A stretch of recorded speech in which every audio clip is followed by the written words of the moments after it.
So guys welcome back. So ഇതൊരു അഞ്ചാമത്തെ തവണയായിരിക്കും ഞാൻ ഈ സെയിം ഷോട്ട് എടുത്തുകൊണ്ടിരിക്കുന്നത്. ഓരോ തവണയും എന്തെങ്കിലുമൊക്കെ ആയിട്ട് വെള്ളത്തരം പറയും, അതേപോലെ രണ്ടു വട്ടം കറക്റ്റായിട്ട് എല്ലാം പറഞ്ഞ് എന്നിട്ട് പിന്നെ അവസാനം ഞാൻ പിന്നെയും എന്താ പറയുക ക്യാമറ ഓണാക്കാൻ മറന്നുപോയി. പിന്നെ ഒരു വട്ടം ബാക്ക് ക്യാമിന് പകരം ഫ്രണ്ട് ക്യാം ഇട്ട് കൊടുത്ത്, അങ്ങനെ മൊത്തത്തിൽ ഇതിപ്പോൾ ഒരു 4-5 വട്ടമായിട്ടുണ്ടാവും. അപ്പോൾ ഇന്ന് ആക്ച്വലി ഒരു മൂവി റിവ്യൂ ആണ്. നമ്മളിന്ന് രജനീകാന്തിൻ്റെ കൂലി കാണാൻ പോവാണ്. അപ്പോൾ കൂലി എൽ സിയിൽ പെട്ടതാണോ അല്ലയോ എന്നൊക്കെ ഇന്നറിയാം. ഞാൻ എന്തായാലും രാവിലെ മുതൽ സോഷ്യൽ മീഡിയാസ് ഒന്നും യൂസ് ചെയ്തിട്ടില്ല, വാട്സപ്പ് ഓപ്പൺ ചെയ്തിട്ടില്ല, സ്റ്റാറ്റസ് നോക്കിയിട്ടില്ല. എനിക്ക് വയ്യ ഈ കുറേ വൃത്തികെട്ട പാരട്ട് സിനിമ മറ്റേ ഫസ്റ്റ് ഷോ ഒക്കെ പോയി വെളുപ്പിനൊക്കെ പോയി കണ്ടിട്ട് ഈ മണ്ടന്മാരാണെങ്കിൽ മണ്ടന്മാരെന്നൊന്നും പറയാൻ പറ്റില്ല, ഇവന്മാരെ വേറെ എന്തെങ്കിലും പറയണം. ഇവന്മാരെ എന്നിട്ട് എല്ലാ മെയിൻ പാട്ടും മറ്റേ കട്ട് പീസായിട്ട് മറ്റേ സ്റ്റാറ്റസ് സ്റ്റോറിയൊക്കെ ആയിട്ടിടും. എൻ്റെ പൊന്നോ, ഇങ്ങനെയുള്ളവന്മാരെ എനിക്ക് കണ്ണെടുത്താൽ കാണുന്ന ഇഷ്ടമല്ല. ഇപ്പോൾ അറ്റ്ലീസ്റ്റ് ടൈറ്റിൽ മാത്രം ഇടുവാണെന്നുണ്ടെങ്കിൽ പിന്നെ ഉണ്ട്, ഓക്കെ ശരി, അവൻ വേറെ സിനിമ ഉണ്ട്, അതിപ്പോൾ എന്താ അവന്മാരെ സിനിമ കണ്ടോട്ടെ, ഓക്കെ, അതിന് നമുക്ക് കുഴപ്പമൊന്നുമില്ല. അപ്പോൾ നമ്മൾ ഇന്ന് ആ സിനിമ കാണാൻ പോവാണ്. അപ്പോൾ അതുകൊണ്ട് ഇപ്പോൾ ഇങ്ങനെയുള്ളവന്മാരുടെ ശല്യം കുറയ്ക്കാനായിട്ട് ഞാനിപ്പം കാണണം എന്ന് ഭയങ്കര ആഗ്രഹമുള്ള മൂവീസ് ആണെങ്കിൽ ഞാൻ അതിൻ്റെ റിവ്യൂസ് ഒന്നും കാണാറില്ല. അതേപോലെ ഇൻസ്റ്റഗ്രാമും വാട്സപ്പൊന്നും ഞാൻ സിനിമ കണ്ടു കഴിയുന്നവരെ ഓടാക്കാറില്ല. എന്തിനാ വെറുതെ നമ്മളതൊക്കെ കണ്ടിട്ട് നമ്മളിപ്പോൾ കൂടുതൽ മറ്റേ എന്താ പറയുക, നമ്മൾ അമിത പ്രതീക്ഷയോടെ പോയി ഒരു സിനിമ കാണും. മറ്റേ ആൾക്കാർ പറഞ്ഞ കേട്ടിട്ട്, അതായത് പ്രീ ജഡ്ജ്മെൻറ്റ് ചെയ്യരുത് സിനിമേനെ. നമ്മളിപ്പം സിനിമ ഓരോരുത്തരുടെയും പേഴ്സണൽ ചോയ്സായിട്ടാണ് എനിക്ക് തോന്നിയിരിക്കുന്നത്. അത് ചില ആൾക്കാർക്ക് ഇഷ്ടപ്പെട്ടു, ചില ആൾക്കാർക്ക് ഇഷ്ടപ്പെടില്ല. ഇപ്പം എനിക്ക് ഭയങ്കര ഇഷ്ടപ്പെട്ട സിനിമയൊക്കെ വേറെ ആൾക്കാർക്ക് ഇഷ്ടപ്പെടാതിരുന്നിട്ടുണ്ട്. അപ്പോൾ അതിൽ വലിയ കാര്യമൊന്നുമില്ല. അപ്പോൾ അതാണ്, നമുക്ക് എന്തായാലും പോയിട്ട് കാണാം. 10:20 ആണ് നമ്മുടെ മൂവി. പക്ഷേ ഏറ്റവും എടുത്തു പറയേണ്ട കാര്യം എന്താണെന്ന് വെച്ച് കഴിഞ്ഞാൽ, കർണാടക സർക്കാർ ഈയിടയ്ക്ക് ഒരു വിധി പുറപ്പെടുവിച്ചില്ലായിരുന്നു, സിനിമയ്ക്കൊക്കെ മൾട്ടിപ്ലക്സിലാണെങ്കിലും മാക്സിമം 200 റുപ്പീസ് പാടുള്ളൂ. അത് എത്രയും പെട്ടെന്ന് പ്രാബല്യത്തിൽ വരുത്തണം എന്നാണ് എൻ്റെ ഒരു ഇത്. കാരണം ഇന്ന് ഞാൻ ടിക്കറ്റ് ബുക്ക് ചെയ്യാനായിട്ട് നോക്കിയപ്പോഴത്തേക്കും, ഇന്നലെ ആക്ച്വലി 2 ദിവസം മുന്നേ, ഇന്നലെ മിനിഞ്ഞാന്നാളൊന്നുമാണ് ബുക്ക് ചെയ്താൽ നോക്കിയത്. അപ്പോൾ ഞാനിപ്പോൾ ഉള്ള ബാംഗ്ലൂരാണ്. അപ്പോൾ ഇവിടെ ഞാൻ ടിക്കറ്റ് നോക്കിയപ്പോഴത്തേക്ക് ടിക്കറ്റ് റേറ്റ് സാധാ ലോക്കൽ തിയേറ്ററിൽ വരെ 250 രൂപ. ഒന്ന് ആലോചിച്ച് നോക്കിയാൽ, ലോക്കൽ തിയേറ്റർ എന്നൊക്കെ വെച്ചാൽ തന്നെ ലോക്കൽ തിയേറ്റർ. അത് ഞാൻ അവിടെ പോയിട്ടുണ്ട്, മീൻ സിനിമ കാണാനല്ല, അല്ലാതെ പോയിട്ടുണ്ട്, വെറുതെ ജസ്റ്റ് അത് വഴി പോയപ്പോഴൊക്കെ. പക്ക ലോക്കൽ തിയേറ്റർ, അവിടെ വരെ 250 രൂപ അടിക്കുന്ന റേറ്റ്. നമ്മുടെ നാട്ടിൽ അവിടെ ഞാനവിടെ മൈ സിനിമാസിലൊക്കെ പോയി കണ്ടുകൊണ്ടിരുന്ന വെച്ചാൽ എത്ര രൂപയ്ക്കാണ്? 90 രൂപയ്ക്ക് 110 രൂപയ്ക്കൊക്കെയാണ്. മൈ സിനിമാസിലൊക്കെ സ്ക്രീൻ എന്നൊക്കെ പറഞ്ഞു കഴിഞ്ഞാൽ നല്ല സ്ക്രീനുമായിരുന്നു, നല്ല സൗണ്ട് എഫക്ട്സ് ഉണ്ട്. എന്നിട്ടും അവർ ചാർജ് ചെയ്തുകൊണ്ടിരുന്ന വെച്ചത് 110 രൂപ 90 രൂപയ്ക്കാണ്. ഇനിയിപ്പം മറ്റേ മോഹൻലാലിൻ്റെയൊക്കെ സിനിമ നല്ല കളക്ഷനുള്ള നല്ല ഓടുന്ന സിനിമ ആണെങ്കിൽ കൂടി വീക്ക് ഡേയ്സിലൊക്കെ നല്ല റേറ്റ് കുറവായിരിക്കും. അതായത് എനിക്കെപ്പോഴും നമ്മൾ ഈ റീറ്റെയിലായതുകൊണ്ട് നമുക്കങ്ങനെ സാറ്റർഡേ സൺഡേ ഫ്രൈഡേ ഒന്നും അവധി കിട്ടാറില്ല.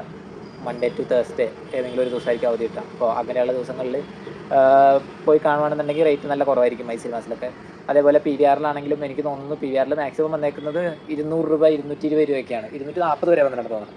ഇവിടെ ഞാൻ നോക്കിയപ്പോഴത്തേക്ക് പി വി ആറിൽ സാധാ സ്ക്രീനിൽ വരെ 400 രൂപ. 400 രൂപ ഉണ്ടെങ്കിൽ നാട്ടിൽ 100 രൂപ കൂടി ഇട്ട് കഴിഞ്ഞാൽ നാട്ടിൽ റിക്ലൈനർ സീറ്റ് കിട്ടും ബാക്കിൽ. അപ്പം അതെനിക്ക് ഭയങ്കര നെഗറ്റീവായിട്ട് തോന്നി. ഞാനിപ്പോൾ ഉള്ളത് ബാംഗ്ലൂരാണ്. ബാംഗ്ലൂർ 1000+ സ്ക്രീൻസിൽ ഷോ ഉണ്ട് എന്നും പറഞ്ഞിട്ട് ഇന്നലെ ഞാൻ എന്തോ കണ്ടായിരുന്നു ഇൻസ്റ്റയിൽ. അപ്പോൾ രജനീകാന്തിൻ്റെ 3ാമത്തെ സിനിമ എന്തോ ആണ് ബാംഗ്ലൂർ 1000+ സ്ക്രീൻ റൺ ചെയ്യുന്നത്. ഇതിന് മുന്നേ മറ്റേ KGF-ഉം ലിയോയും ഏകദേശം 1000+ സ്ക്രീൻ ആയിരുന്നു എന്ന് തോന്നുന്നു. 1000 അപ്രോക്സിമേറ്റ്ലി 1000 ആയായിരുന്നു എന്ന് തോന്നുന്നു സ്ക്രീൻ. എന്തൊക്കെയോ റെക്കോർഡൊക്കെ അടിച്ചിട്ടുണ്ട് സ്ക്രീനിൻ്റെ കാര്യത്തിൽ.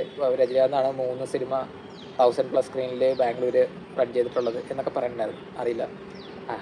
അതെന്തായാലും ഇന്നിപ്പോൾ പോയി കാണാൻ നമുക്ക്. അപ്പോൾ ഞാൻ പോയി കണ്ടിട്ട് ബാക്കി റിവ്യൂ പറയാം.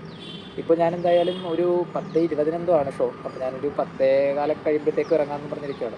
ഇവിടെ നിന്ന് 5 മിനിറ്റ് മതിയാവും. ഇല്ലെങ്കിൽ ഞാൻ ഓട്ടോയ്ക്ക് പോകുകയാണെങ്കിൽ ഞാൻ കുറച്ച് നേരത്തെ ഇറങ്ങാമെന്ന് വിചാരിച്ചിരിക്കുക. ഇപ്പോൾ ഒരു 9-9:30 ആയിട്ടുണ്ട്. അപ്പോൾ നേരത്തെ പോയി അവിടെ പോയി നിൽക്കാം എന്ന് വിചാരിച്ചിരിക്കുക. ഹൗസ്ഫുള്ളാണ് ഷോസ് എല്ലാം. പക്ഷേ എനിക്ക് തോന്നണില്ലേ, ഇപ്പം എമ്പുരാൻ ഇറങ്ങിയ സമയത്തും കുറേ ഷോസ് ഹൗസ്ഫുള്ളൊക്കെ ഉണ്ടായിരുന്നു. പക്ഷേ എമ്പുരാൻ ഇറങ്ങിയ സമയത്തും ഞാനൊരു ഷോ ബുക്ക് ചെയ്തായിരുന്നു ഇതേപോലെ ഈ പർട്ടിക്കുലർ തിയേറ്ററിൽ തന്നെ. ഇപ്പോൾ ഞാൻ സിനിപോൾസിലാണ് ബുക്ക് ചെയ്തത്. സിനിപോൾസിലൊക്കെ 400 രൂപയാണ് എടുക്കുന്നത്. എല്ലാ മൾട്ടിപ്ലക്സിലും എനിക്ക് തോന്നുന്നു കൂലിയുടെ ടിക്കറ്റ് റേറ്റ് 400 രൂപയാണ്. അത് ഇത്തിരി കടുപ്പം തന്നെയാണ്. നോക്കാം, എന്തായാലും കുഴപ്പമില്ല. അപ്പോൾ ഈ പർട്ടിക്കുലർ തിയേറ്ററിൽ തന്നെ മറ്റേ ലൂസിഫർ ബുക്ക് ചെയ്തിട്ട് ലൂസിഫർ കാണാനായിട്ട് ഞാൻ നോക്കുമ്പോഴത്തേക്കും ബാക്കിലെ സീറ്റൊന്നും നമുക്ക് സെലക്ട് ചെയ്യാതെ സോൾഡ് ഔട്ട് ആയിട്ടാണ് കാണിച്ചു വെച്ചത്. പക്ഷേ ഞാനവിടെ ചെന്ന സമയത്ത് എന്താണ്ടായെന്ന് വെച്ച് കഴിഞ്ഞാൽ ആകെ 4 പേരെ കാണാറുണ്ടായിരുന്നുള്ളൂ. ഇവിടെ ആണെങ്കിൽ മറ്റേ ലൂസിഫറിനെ പറ്റി മോശം പറയുന്നതല്ല, ബട്ട് സ്റ്റിൽ എന്താ പറയുക, എനിക്ക് തോന്നുന്നു ഈ പ്രൊഡ്യൂസേഴ്സ് അല്ലെങ്കിൽ ഡിസ്ട്രിബ്യൂട്ടേഴ്സ് ആയിരിക്കും. അപ്പം സിനിമയ്ക്ക് ഡിമാൻഡ് ക്രിയേറ്റ് ചെയ്യാൻ വേണ്ടിയിട്ട് ചെയ്യണ പരിപാടിയായിരിക്കും. ബാക്കിലുള്ള ഒരു 2 റോസ് അവർ ഫുള്ളായിട്ട് പർച്ചേസ് ചെയ്തിട്ടേക്കുവാന്ന് തോന്നണം എല്ലാ സിനിമയുടെ. കാരണം ഇല്ല എന്നുണ്ടെങ്കിൽ അത്രയും വലിയ തിയേറ്ററിൽ 2 പേർക്കോ 4 പേർക്കോ ആയിട്ട് സിനിമ എന്തായാലും റൺ ചെയ്യില്ലല്ലോ. അന്ന് ആ തിയേറ്ററിൽ ആകെ ഞങ്ങളെ കൂടാതെ ഉണ്ടായിരുന്ന 4 പേരെന്തോ ആണ്, മൊത്തത്തിൽ 6 പേരുണ്ടായിരുന്നു തോന്നുന്നു. അത്രേ ഉണ്ടായിരുന്നുള്ളൂ. പക്ഷേ ടിക്കറ്റ് സോൾഡ്, ബാക്കിലത്തെ 3 റോ ഫുള്ള് സോൾഡ് ആയിരുന്നു. ഞാൻ സെൻട്രലിലുള്ള റോയിലായിരുന്നു ടിക്കറ്റ് ബുക്ക് ചെയ്തത്. അപ്പോൾ സെൻട്രലിലുള്ള റോയിൽ ഒരു 4 or 5 റോ ബുക്കായിരുന്നു. അതിൻ്റെ ഫ്രണ്ടിലാണ് എനിക്ക് സീറ്റ് കിട്ടിയത്. പക്ഷേ എനിക്ക് തോന്നുന്നില്ല അത്ര ആൾക്കാരൊന്നും ടിക്കറ്റ് ബുക്ക് ചെയ്തിട്ട് വരാതിരിക്കുന്നു. ടിക്കറ്റ് ബുക്ക് ചെയ്തിട്ട് വരാതിരിക്കാനാണെങ്കിൽ തന്നെ ഒരു 5 പേര് 10 പേരൊക്കെ മാക്സിമം വരാതിരിക്കാം എന്നുള്ളതൊരു ഓപ്ഷനാണ്. പക്ഷേ ഈ സമയത്തൊന്നും അങ്ങനെ, പ്രത്യേകിച്ച് മലയാളം മൂവിയും കൂടി ആയതുകൊണ്ടാണ് ഞാൻ പറഞ്ഞത്. എനിക്കറിയില്ല എന്തായാലും ഇനിയിപ്പോൾ ഇതും അങ്ങനെ തന്നെയാണോ എന്നറിയില്ല. എന്തായാലും ഞാൻ അവിടെ ചെന്ന് നോക്കിയിട്ട് നമുക്ക് സിനിമ കണ്ടിട്ട് വരാം ഇനി. ഓക്കെ, ഇപ്പോഴത്തെ ഒരു ലക്ഷണം വെച്ചിട്ട് നമ്മൾ ലേറ്റ് ആവാൻ സാധ്യതയുണ്ട്. ഞാനിപ്പോൾ ഇറങ്ങിയുള്ളൂ. കാരണം ഓൾറെഡി ഇപ്പം 10 മണി ആവണം, 9:50 കഴിഞ്ഞ്. അപ്പോൾ സാധാരണ രീതിയിൽ ബാംഗ്ലൂർ ട്രാഫിക്ക് നമുക്ക് വിശ്വസിക്കാൻ പറ്റില്ല. എന്താന്ന് എപ്പോഴാണ് എന്താ എങ്ങനെയാണെന്നൊന്നും പറയാൻ പറ്റില്ല. അപ്പോൾ ഇന്നും അങ്ങനെയാണെങ്കിൽ പെട്ടുപോകും. ഓക്കെ, ഏരിയയാണ് നമ്മളിപ്പം ഓൾമോസ്റ്റ് കറക്റ്റ് ടൈം എത്തുമായിരിക്കും എന്ന് തോന്നണം. കാരണം ഈ ചേട്ടൻ നല്ല ഇതിൽ ഫാസ്റ്റായിട്ടാണ് പോകുന്നത്. ഏതോ ഊട് വഴിയെ കൂടി ടിക്കറ്റ് കൊണ്ട് പോകുന്നത്. പിന്നെ എനിക്ക് പറയാനുള്ള ഒരു വേറൊരു കാര്യം എന്താണെന്ന് വെച്ച് കഴിഞ്ഞാൽ, നമ്മൾ ബാംഗ്ലൂരോ അല്ലെങ്കിൽ കൊച്ചിയിലോ ഒക്കെ ആണെങ്കിൽ try to use local autos for small distance. കാരണം ഇപ്പോൾ ഞാൻ റാപ്പിഡോയിലും ഊബറിലൊക്കെ നോക്കിയപ്പോഴത്തേക്കും 90 രൂപയാണ് കാണിച്ചത്. പക്ഷേ ഈ ഓട്ടോ ചേട്ടൻ എന്നെ കൊണ്ട് ആക്കുന്നത് 80 രൂപയ്ക്കാണ്. 90 ആക്ച്വലി റേറ്റ് കാണിച്ചത് 101 രൂപയായിരുന്നു റേറ്റ് കാണിച്ചത്. അപ്പോൾ നമുക്ക് റാപ്പിഡോയിൽ ഒരു ഓപ്ഷൻ ഉണ്ട്, 10 രൂപ കുറച്ച് ബുക്ക് ചെയ്യാൻ പറ്റും. അപ്പോൾ അത് കൊടുത്തിട്ട് ഞാൻ വെയിറ്റ് ചെയ്തിട്ട് വന്നില്ല 5 മിനിറ്റായിട്ടും. അപ്പോൾ ഞാൻ നോക്കിയപ്പോഴത്തേക്ക് ഈ ഓട്ടോ ചേട്ടൻ അവിടെ കിടപ്പുണ്ടായിരുന്നു. ഞാൻ പുള്ളിയോട് ചോദിച്ചു ലൊക്കേഷൻ പറഞ്ഞിട്ട് എത്ര രൂപ വന്നു. അപ്പോൾ പുള്ളി പറഞ്ഞു ഓക്കെ 80 രൂപ വന്നു. ഓക്കെ എന്നാൽ ശരി എന്ന് പറഞ്ഞിട്ട് ഞാൻ ഈ പുള്ളിയുടെ കൂടെ കയറിക്ക് പോകുന്നതാണ്. ഇപ്പം ഇങ്ങനെയുള്ള ഓട്ടോക്കാർക്ക് എന്ന് പറഞ്ഞു കഴിഞ്ഞാൽ ലോക്കൽ വഴിയൊക്കെ അത്യാവശ്യം വലിയ കുഴപ്പമില്ലാതെ അറിയാമായിരിക്കും. അപ്പോൾ കുറച്ച് ഈസി ആയിട്ട് നമുക്ക് സ്ഥലത്തൊക്കെ എത്താൻ പറ്റും. ഇപ്പോൾ തന്നെ സാധാരണ രീതിയിൽ 20 മിനിറ്റ് 25 മിനിറ്റ് എടുക്കുമെന്ന് തോന്നുന്നു അവിടം വരെ എത്താനായിട്ട്. പക്ഷേ ഈ പുള്ളി പോക്ക് എന്നിട്ട് എനിക്ക് തോന്നുന്നത് ഒരു 15 മിനിറ്റ് കൊണ്ട് എത്തുമായിരിക്കും എന്നാണ് തോന്നുന്നത്. കാരണം ഏതൊക്കെ ഊട് വഴി കൂടിയൊക്കെ കയറിക്കൊണ്ട് പോകുന്നുണ്ട്. ഇവരൊക്കെ ഇതുവഴിയൊക്കെ സ്ഥിരം തന്നെയാണ് തോന്നുന്നത്. നോക്കാം. അക്കംപ്ലിഷ്ഡ് ഗായ്സ്, നമ്മൾ നേരത്തെ എത്തിയിരിക്കുന്നു. നേരത്തെ മീൻസ് 20 മിനിറ്റ് എടുത്തില്ല, 10 മിനിറ്റ് 15 മിനിറ്റ് എടുത്തുള്ളൂ. ഇവിടെയാണ് ഇന്ന് നമ്മൾ സിനിമ കാണാൻ പോകുന്നത്. Orion avenue. ഷോപ്സൊക്കെ ഓപ്പണായി വരുന്നേ ഉള്ളൂ. ആൾക്കാരൊക്കെ വന്നു തുടങ്ങുന്നുണ്ട്.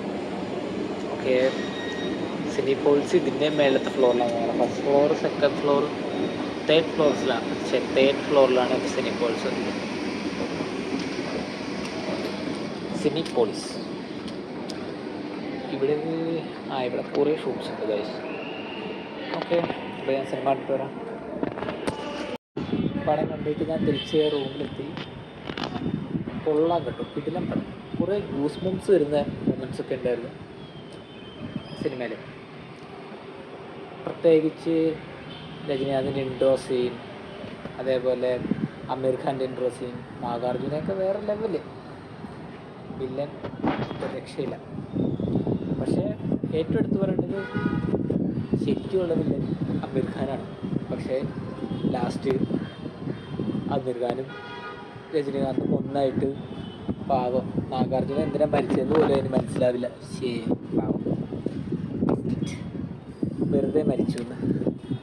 അതായത് ലാസ്റ്റ് മര്യാദയ്ക്ക് ദേവയുടെ കൂടെ ദേവ പറഞ്ഞ കേട്ടിട്ട് നിന്നാൽ മതിയായിരുന്നു. മീൻസ് മറ്റേ രജനീകാന്തിൻ്റെ മോളാണ് ശ്രുതി ഹാസൻ. അതൊരു ട്വിസ്റ്റൊന്നും അല്ല, അത് നമുക്ക് മനസ്സിലാവും ആദ്യമേ തന്നെ. കാരണം ടിപ്പിക്കൽ തമിഴ് സിനിമയിലുള്ള സാധനങ്ങളൊക്കെ തന്നെ ഇതിലുണ്ട്. പക്ഷെ എടുത്ത് പറയേണ്ടത് രജനീകാന്തിൻ്റെ സ്വാഗാണ്. എൻ്റെ മോനെ കിട്ടില്ല. ഞാനെന്തായാലും ഭയങ്കരമായിട്ട് എൻജോയ് ചെയ്തു. പിന്നെ ഒരു ടൈലൻ്റായിട്ട് എനിക്ക് പറയാനുള്ള എന്താണെന്ന് വെച്ച് കഴിഞ്ഞാൽ, ഇപ്പോൾ ലോകേഷ് പറഞ്ഞു മറ്റേ എന്താ പറയുക, പുള്ളി മറ്റേ കളക്ഷനിലല്ല പുള്ളി ഫോക്കസ് ചെയ്യുന്നത്, ആൾക്കാർ കൊടുക്കുന്ന 150 രൂപ ടിക്കറ്റിലാണ്. സോ ആസ് 150 രൂപ 200 രൂപ അല്ലെങ്കിൽ പോട്ടെ ഒരു 250 രൂപയ്ക്ക് കാണുന്നൊരു പ്രേക്ഷകനായാലും, ഇപ്പോൾ എന്നെപ്പോലെ 400 രൂപയ്ക്കൊക്കെ ടിക്കറ്റ് എടുത്ത് കാണുന്ന പ്രേക്ഷകനായാലും എൻജോയ് ചെയ്യാനുള്ള എല്ലാം ആ സിനിമയിലുണ്ട്. ബേസിക്കലി സിനിമ എന്ന് പറഞ്ഞു കഴിഞ്ഞാൽ ഒരു എൻ്റർടൈൻമെൻ്റ് ആയിട്ടാണ് ഞാൻ കണക്കാക്കുന്നത്. അപ്പോൾ ഞാനതിനെ ഭയങ്കരമായിട്ട് ഇഷ്ടപ്പെടുന്ന ഒരാളാണ്. അപ്പോൾ അങ്ങനെ ഒരു പോയിൻ്റ് ഓഫ് വ്യൂവിൽ എനിക്ക് സിനിമ നന്നായിട്ട് വർക്കായി. സിനിമ കൊള്ളാമായിരുന്നു, നല്ല രസമുണ്ടായിരുന്നു, നൈസ്. നമുക്ക് പടം കണ്ടു കഴിയുമ്പോൾ അയ്യോ എന്തിനാ ഈ സിനിമയ്ക്ക് ബുക്ക് ചെയ്തേ എന്നുള്ളൊരു ഫീൽ ഉണ്ടാകാറില്ല. സാധാരണ രീതിയിൽ എനിക്ക് അങ്ങനെ അയ്യോ എന്തിനാ ഈ സിനിമ ബുക്ക് ചെയ്തേ എന്നെനിക്ക് ഒരു സിനിമ കാണാൻ പോയിട്ട് ഇതുവരെ തോന്നിയിട്ടില്ല. ആസ് യൂഷ്വൽ എനിക്ക് അങ്ങനെ തന്നെയാണ് ഈ സിനിമയ്ക്ക് ഫീൽ ചെയ്തത്. വേറെ പടത്തിൽ പടം എൻ്റയർലി കിട്ടിലുമാണ്. അപ്പോൾ എനിക്കറിയില്ല നിങ്ങൾക്കത് ഇഷ്ടപ്പെടുമെന്ന്. പക്ഷേ ഇപ്പോൾ എങ്ങനെ പറയാം, കുറച്ച് രജനീകാന്തിൻ്റെ ഫാൻസാണ്, അതായത് നിങ്ങൾക്ക് രജനീകാന്തിൻ്റെ മൂവീസ് ഇഷ്ടമാണ്, അങ്ങനെയുള്ളൊരു പേഴ്സണാണ് നിങ്ങളെങ്കിൽ ഈ സിനിമ നിങ്ങൾക്ക് ഭയങ്കരമായിട്ട് വർക്കൗട്ടാവും എന്നാണ് എൻ്റെ ഒരു വിശ്വാസം. ഓക്കെ, അപ്പോൾ നിങ്ങൾ കണ്ടിട്ട് നിങ്ങളുടെ അഭിപ്രായങ്ങളൊക്കെ കമൻറ്റ് ബോക്സിൽ വന്ന് പറയും. Okay, bye. നേരത്തെയാണ് ഗൈസ്, ഇവിടെ സ്ക്രീൻ ഓപ്പൺ ആയിട്ടില്ല. 10:10 ശരിക്കും പറഞ്ഞു കഴിഞ്ഞാൽ ഇപ്പോൾ തുറക്കണം. 10:20 സിനിമ തുടങ്ങണം എന്നുണ്ടെങ്കിൽ എനിക്ക് തോന്നുന്നത് 10:20 സിനിമ തുറന്നില്ലായിരിക്കും.